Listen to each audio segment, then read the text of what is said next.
Kawawa si Bird.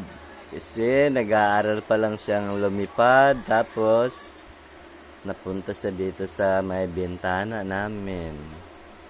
So, ano kaya maganda? Ilagay doon sa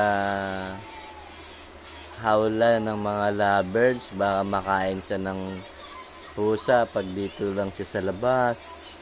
Hindi pa siya marunong gaano lumipad. Oh, wawa naman si Bird.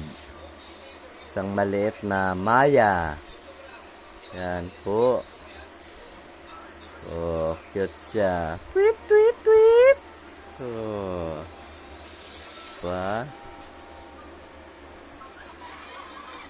Oh.